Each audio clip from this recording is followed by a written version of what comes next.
सभे देव करना निधि जान्यो, श्रवण प्रजंत सरासन तान्यो। बिसिक निकर निशिचर मुख भरऊं, तदपि महाबल भूमि न परऊं। सरनि भरा मुख सन मुख धावा, काल त्रोण राजीव जनु आवा। तब प्रभु को पिति ब्रसर लीना, धरते भिन्नता सुशिर कीना। सो सिर परहु दसानन आगे, बिकल भयो जिमि फनि मन त्यागे। तरनि धसई धर धाव प्रचंडा, तब प्रभु काटि कीन दुई खंडा। परे भूमि जिमि नभ ते भूदल, हेट दाव कपि भालु निशाचर। तासु तेज प्रभु बदन समाना, सुर मुन सबहि चंभव माना। सुर दुंदुभि बजावई हर्षई, स्तुति करहि सुमन बहु बरसई। कर बिनती सुर सकल सिधाए, ते ही समय देव ऋषि आए। गगनो परिहरि गुण गन गाए, रुचिर वीर रस प्रभु मन भाए। बेगी हतऊ खल कहि मुनि गाए, राम समर महि सोवत भाई। संग राम भूमि विराज, रघुपति अतुल बल कौशल धनी। श्रम बिंदु मुख राजीव लोचन, अरुण तन सोनित कनि। भुज जुगल फेरत सर सरासन, भालु कपि चहु दिसि बने। कह दास तुलसी कहि न सक छवि शेष, जेहि आनन गने। निशिचर अधम मला कर, ताहि दीन निज धाम। गिर जाते नर मंद मति, जे न भजई श्री राम। करुणा निधान भगवान ने देवताओं को भयभीत जाना, तब उन्होंने धनुष को कान तक तान कर राक्षस के मुख को बाणों के समूह से भर दिया। तो भी वह महाबली पृथ्वी पर ना गिरा। मुख में बाण भरे हुए वह प्रभु के सामने दौड़ा, मानो काल रूपी सजीव तरकस ही आ रहा हो। तब प्रभु ने क्रोध करके तीक्ष्ण बाण लिया और उसके सिर को धड़ से अलग कर दिया। वह सिर रावण के आगे जा गिरा। उसे देखकर रावण ऐसा व्याकुल हुआ जैसे मणि के छूट जाने पर सब। कुंभकर्ण का प्रचंड धड़ दौड़ा, जिससे पृथ्वी धसी जाती थी। तब प्रभु ने काट कर उसके दो टुकड़े कर दिए। वानर भालू और निशाचरों को अपने नीचे दबाते हुए दोनों टुकड़े पृथ्वी पर ऐसे पड़े जैसे आकाश से दो पहाड़ गिर पड़े हों। उसका तेज प्रभु श्री रामचंद्र जी के मुख में समा गया। यह देखकर देवता और मुनि सभी ने आश्चर्य माना। देवता नगाड़े बजाते हर्षित होते स्तुति करते हुए बहुत से फूल बरसा रहे हैं। गिनती करके सब देवता चले गए। उसी समय देवर्षि नारद आए आकाश के ऊपर से।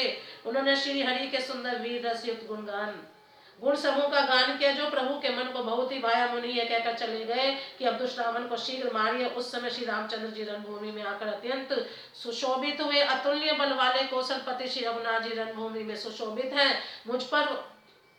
मुख पर पसीने की बूंदी है, कमल के समान नेत्र कुछ लाल हो रहे हैं, शरीर पर रक्त के कण हैं, दोनों हाथों से धनुष बाण फिरा रहे हैं, चारों ओर रीछ वानर सुशोभित है। तुलसीदास जी कहते हैं कि प्रभु की इस छवि का वर्णन शेष जी भी नहीं कर सकते, जिनके बहुत से हजार मुख हैं। शिव जी कहते हैं, हे गिरिजय कुंभकर्ण, जो नीच राक्षस और पाप की खान था, उसे भी श्री राम जी ने अपना परम धाम दे दिया। अतः वे मनुष्य निश्चय मंदबुद्धि है, जो उन श्री राम जी को नहीं भजते। दिन के अंत फिरी दो आनी, समर भई सुवटन श्रम गानी।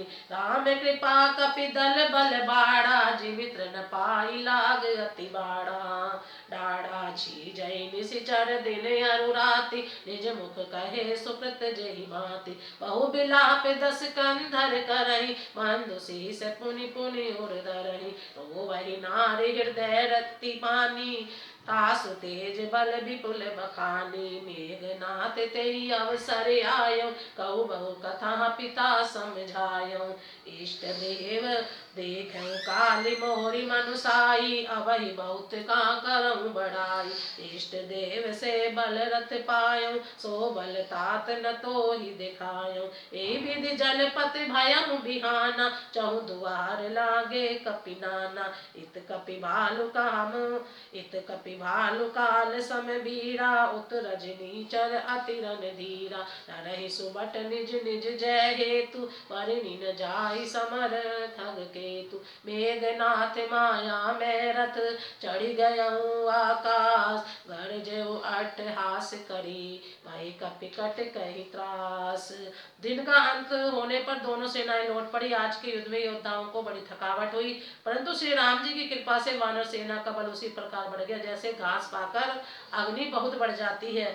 उधर राक्षस दिन रात इस प्रकार घटते जा रहे हैं जिस प्रकार अपने ही मुख से कहने पर पुण्य घट जाते। रावण बहुत विलाप कर रहा है, बार बार भाई कुंभकर्ण का सिर कलेजे से लगाता है। स्त्रियां उसके बड़े भारी तेज और बल को बखान करके हाथों से छाती पीट पीट कर रो रही है। इसी समय मेघनाथ आया और उसने बहुत सी कथाएं कहकर पिता को समझाया और कहा, कल मेरा पुरुषार्थ देखिएगा, अभी बहुत बड़ाई क्या करूं। हे तात, मैंने अपने इष्ट देव से जो बल और रथ पाया था वह बल और रथ अब तक आपको नहीं दिखलाया था। इस प्रकार नींद मारते हुए सवेरा हो गया। लंका के चारों दरवाजों पर बहुत से वानर आ डटे। इधर काल के समान वीर वानर भालू हैं और उधर अत्यंत रणधीर राक्षस।